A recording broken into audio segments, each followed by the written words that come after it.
Obrigado, deputado. Obrigado a todos aí que estão presentes. Parabéns pela iniciativa. Num momento onde nós precisamos tanto, né? Queria saudar o meu amigo e a quem eu admiro tanto, o Alexandre Garcia, especialmente. Estava ouvindo aí ele com enorme atenção. É sempre uma aula assistir o Alexandre Garcia, um privilégio que nós temos. Durante um tempo, eu tive o privilégio até de dividir a bancada com ele, que eu acho que foi uma grande realização profissional de vida. Alguns anos atrás, bastante tempo atrás, eu ainda, acho que na faculdade de jornalismo ou alguma coisa assim, procurei o Alexandre, que tinha trabalhado no governo do meu avô, e eu tinha lido um dos livros que o Alexandre Garcia tinha feito sobre a política na época, que falava muito sobre os bastidores da política, no governo do meu avô.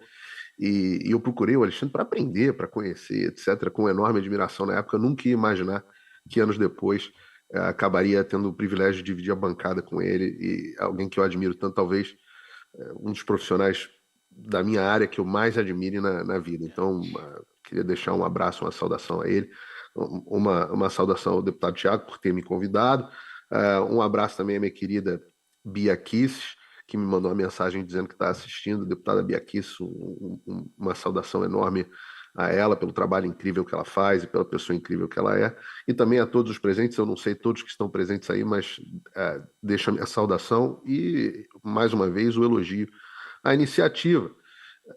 É triste que nós estejamos reunidos com esse propósito, né?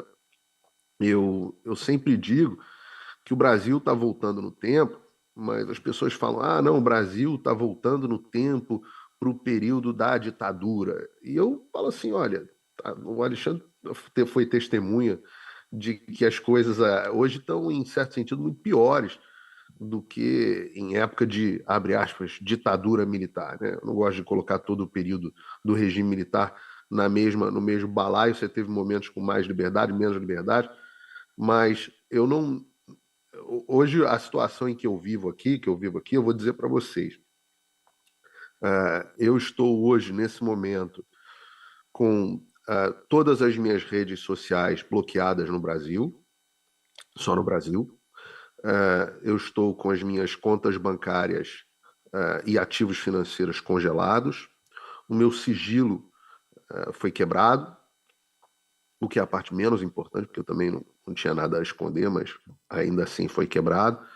O meu, todos os meus, eu tenho uma multa diária para cada vez que eu fizer alguma fake news, o que para mim é muito impressionante, porque eu não me lembro de ter cometido nenhuma fake news na minha vida.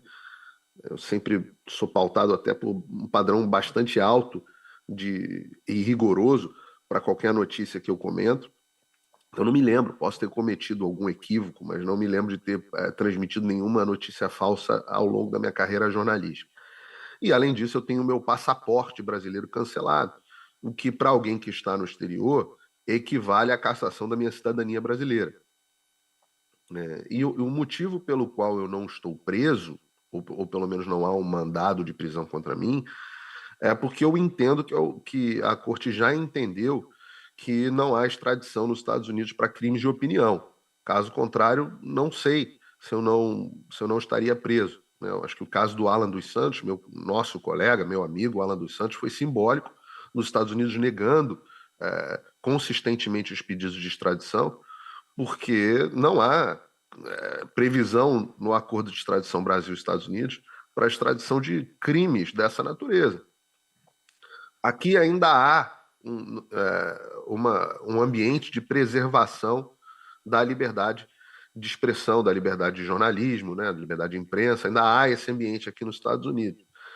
E até pouco tempo atrás, isso era indiscutível. Aqui você começa a ter algumas iniciativas dos deputados de esquerda querendo regular a internet, etc. Na Europa, você já tem leis como a alemã muito restritivas à liberdade de expressão. O Canadá passou leis absolutamente vergonhosas, restringindo a liberdade de expressão. E no Brasil, nós temos, de um lado, o regime da Suprema Corte decidindo, à margem da lei, violar todos os dispositivos constitucionais que garantem a liberdade de expressão, de um lado, e do outro, ainda temos em regime de urgência, por mais que esteja suspensa, adiada a votação, no Congresso brasileiro, já aprovado pelo Senado, e agora na Câmara dos Deputados, um PL de censura, PL que abertamente censura as opiniões das pessoas. O que o PL está fazendo, né? Você vê que tem um movimento mundial de caminhando em direção à censura. O PL institucionaliza várias das medidas que foram tomadas pelo marginal Alexandre de Moraes, e eu falo aqui marginal não como adjetivo, mas como descrição, como alguém que age à margem da Constituição. A Câmara tenta codificar e legalizar várias das medidas que já foram tomadas por ele. Ainda sobre minha situação aqui, nos últimos 15 dias, eu recebi do YouTube mais de 140 ordens judiciais de bloqueio e remoção de vídeos meus. No Brasil, único exclusivamente. Eu não sei que ser humano consegue lidar com contestar ou lidar com 140 ordens de remoção de conteúdo. E as remoções de conteúdo, pasmem, não se limitam à política. Há, por exemplo, remoção de conteúdo religioso. Se alguém tem medo de algum dia será que o Brasil terá restrição a conteúdo religioso algum dia? Eu falo, surpresa, já chegou. Já há restrição de conteúdo religioso. Eu não posso publicar uma entrevista com o pastor no meu canal no YouTube. Então, são todas as liberdades de expressão, as liberdades de expressão, de religião, de reunião, como tantas pessoas foram presas no Brasil simplesmente por estarem reunidas, né? Quantas nesse bolo de 1.400 pessoas presas, quantas foram presas apenas por estarem reunidas pacificamente lá, acampadas no QG, etc, etc. Nem participaram de invasão de prédio público, destruição de patrimônio público, nada disso. Então nós estamos andando, você tem violação da liberdade parlamentar, aí nós temos deputados presentes. Alguém tem coragem de dizer que não tem medo do Supremo Tribunal Federal? Não tem ninguém presente aí que possa dizer, eu não tenho medo. O único que não tinha medo era o deputado Daniel Silveira. Como é que ele está agora? Como está o deputado Daniel Silveira? Então, liberdade de todas as nossas liberdades, elas estão sendo violadas sistematicamente. Está falando aqui, eu falo. Não é que o Brasil voltou ao tempo da... Não, o Brasil voltou 50 anos na história. O Brasil voltou 800 anos na história. Algumas das liberdades que nós não temos foram estabelecidas na Carta Magna inglesa, que 1215, né? 1215. A possibilidade de você apresentar petições e ao devido processo legal, o estabelecimento de um devido processo legal, Carta Magna, 1215. Não estou falando, o Brasil voltou 800 anos. O Bill of Rights na Inglaterra, estou falando aqui estou nem falando do Bill of Rights americano, estou falando aqui, imunidade parlamentar, o parlamentar poder falar o que quiser sem ser responsabilizado, Bill of Rights inglês, 1689. 1689. O Brasil não tem um dispositivo que o Ocidente entendeu que era bom desde 1689. Você poder criticar a autoridade. O civil poder criticar a autoridade. Julgamento do John Peter Zenger nos Estados Unidos, 1735.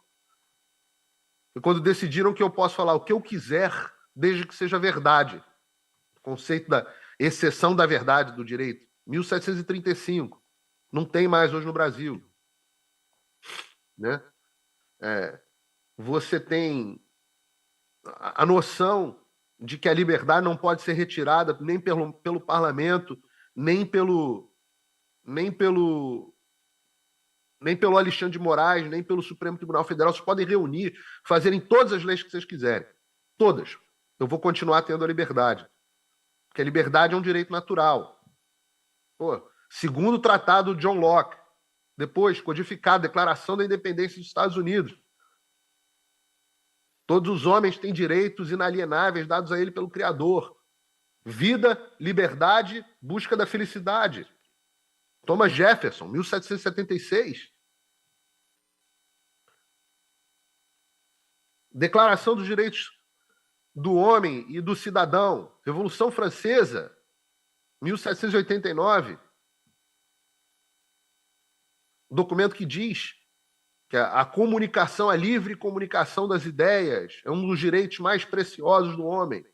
Revolução Francesa, meu Deus do céu, olha quanto que ele está voltando no tempo. Depois você tem o Bill of Rights americano,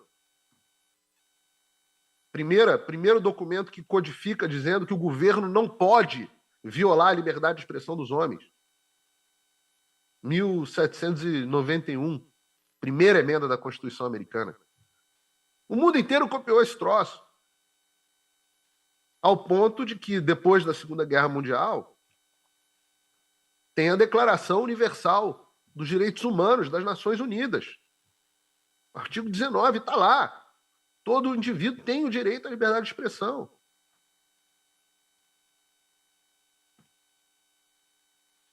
Você tem Convenção Europeia de Direitos Humanos, etc, etc. E aí, no entanto, hoje, a pessoa que é o ministro da Justiça vê o estado de doença da sociedade brasileira. O sujeito que é o ministro da Justiça, ou seja, o número 1 do Poder Executivo na defesa da justiça. Ele diz que a liberdade de expressão absoluta é uma falcatrua. Ministro, deixa eu lhe dizer. Funciona muito bem aqui onde eu moro, viu? Que eu falo o que eu quiser. Vou continuar falando. Isso produziu a sociedade mais próspera, mais justa e mais livre que já habitou, povoou esse planetinha azul nesses, sei lá, 100 mil anos de Homo sapiens que nós temos por aí. Quando a gente conseguiu entender, formar um consenso e codificar isso em forma de lei, houve uma explosão de inovações, de melhoria na vida das pessoas, de tolerância.